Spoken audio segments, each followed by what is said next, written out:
ऐसा बयान दिया है जो पाकिस्तान के सेना प्रमुख ने भी नहीं बोला, पाकिस्तान के किसी आतंकी संगठन ने भी नहीं बोला, मौलाना मसूद अजहर ने भी नहीं बोला और हाफिज सईद ने भी नहीं बोला। इसमें से किसी ने यह शब्द नहीं बोला है कि भारत ने सरेंडर किया है, बल्कि उन लोगों ने अपनी अपनी तकलीफों का इजहार गाहे बगाहे किया है। अगर इसके बाद ये बोल रहे हैं तो मैं पूछना चाहता हूं, क्या आप उन नेताओं से एक कदम आगे जाना चाह रहे हैं? यानी अभी तक तो आप पाकिस्तान के लोगों को, पाकिस्तानी सेना और पाकिस्तान के आतंकी संगठनों को कवर फायर देते थे, अब उनके सिरमौर भरने की कोशिश कर रहे हैं। एक हिंदी में कहावत होती है, नया मुल्ला प्याज ज्यादा खाता है, मगर यहां गैर मुल्ला इस कदर प्याज खाने में लगा हुआ है कि उसे लग ही नहीं रहा है कि यह देश के स्वाभिमान और सेना के शौर्य और सेना का कितना भीषण अपमान कर रहा है। मैं पूछना चाहता हूं, वैसे राहुल गांधी जी की बुद्धिमत्ता और विवेकशीलता पर आप सभी लोग परिचित हैं। मात्र 1 वर्ष पहले की बात है, आज 4 जून है। 4 जून को चुनाव परिणाम आए थे। तीसरे अटेम्प्ट में 3 अंक न पाने को, जिसको अद्भुत सफलता नजर आ रही हो और पटाखे फोड़ने शुरू कर दिए हो, और तीसरी बार प्रधानमंत्री बनने पर जिसको पराजय नजर आ रही हो, उसकी कितनी समझ है और उसका कितना विवेक है, यह भली भांति समझा जा सकता है। राहुल गांधी जी का यह कहना सेना का सरासर अपमान है। मैं कांग्रेस पार्टी से पूछना चाहता हूं, ऑपरेशन सिंदूर की सफलता की घोषणा सेना ने की है, भारत सरकार ने नहीं की है, भारतीय जनता पार्टी के किसी प्रवक्ता ने नहीं की है।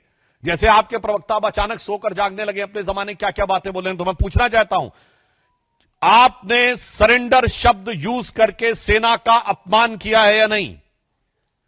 क्योंकि सीधे सीधे जब आपने सेना के बयान को सरेंडर से तुलना किया है, इसका मतलब भारत और भारत की सेना का सर झुकाने का वो काम और इसके लिए वो शब्द जो पाकिस्तान की सेना, पाकिस्तान के आतंकवादी संगठन और यूएन सिक्योरिटी काउंसिल के द्वारा डिजिग्नेटेड आतंकवादी जैसे मौलाना मसूद अजहर और हाफिज सईद भी नहीं बन कर पाए हैं, तो आप क्यों उनके मुहाफिज बनने की कोशिश कर रहे हैं? और मैं दूसरा बताना चाहता हूं राहुल गांधी जी से कि अगर आपको यह समझना है सरेंडर, तो याद करिए, राहुल गांधी जी केवल 2 साल पहले आप विदेश में गए थे और आपने कहा था, why the defenders of democracy America and Europe are silent and not interfering in India. यह था सरेंडर। 15 जुलाई 2011 को आपने कहा, it's impossible to totally control terrorism. यह था आतंक के आगे सरेंडर। 26/11 के हमले के बाद आपकी सरकार ने शर्म शेख में कहा कि कंपोजिट डायलॉग प्रभावित नहीं होगा आतंकी घटनाओं के साथ। यह था आतंक की मानसिकता के साथ सरेंडर। 1995 में नरसिम्हा राव सरकार के समय एक फोन आया और भारत ने अपना एटॉमिक एक्सप्लोजन रोक दिया। यह था सरेंडर। 1971 में 93,000 प्रिजनर ऑफ वॉर थे। 1971 में 93,000 प्रिजनर ऑफ वॉर थे।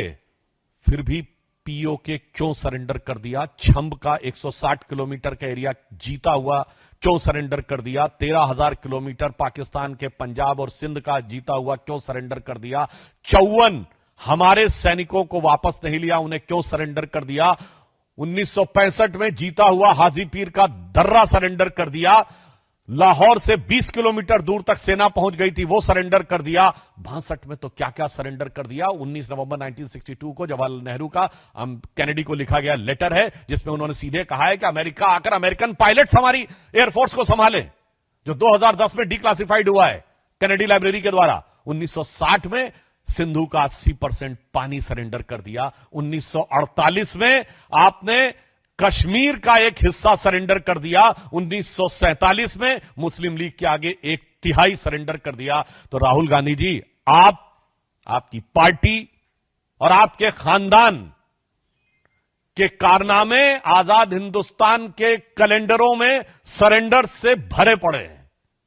और जहां तक हमारे प्रधानमंत्री जी की बात है, बहुत साफ कह देना चाहता हूं, राहुल गांधी जी किसी के आगे सरेंडर कर दें, कांग्रेस ने किया होगा, मगर भारत किसी के आगे सरेंडर नहीं हो सकता।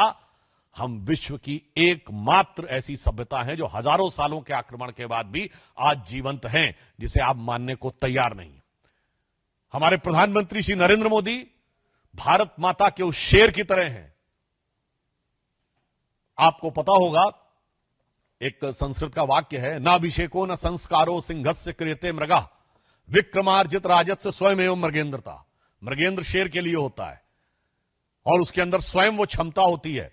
तो हमारे प्रधानमंत्री श्री नरेंद्र मोदी जी भारत मां के शेर अर्थात हमारे नरेंद्र भारत मां के मृगेंद्र हैं। और आपके खानदान के सरेंडर आजाद हिंदुस्तान के कैलेंडर में भरे पड़े हैं।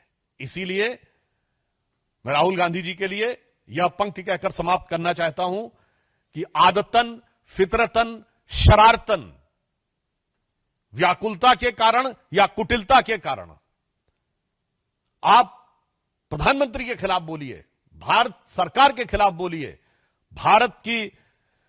भारतीय जनता पार्टी के खिलाफ बोलिए, हमें बर्दाश्त है। पर भारत के स्वाभिमान और भारत की सेना के लेकर आप झूठ बोलेंगे तो यह कतई बर्दाश्त नहीं है। तो इसे सिर्फ एक पंक्ति कहूंगा कि वो पैरवी तो झूठ की करता चला गया, वो पैरवी तो झूठ की करता चला गया, बस उसका चेहरा उतरता चला गया।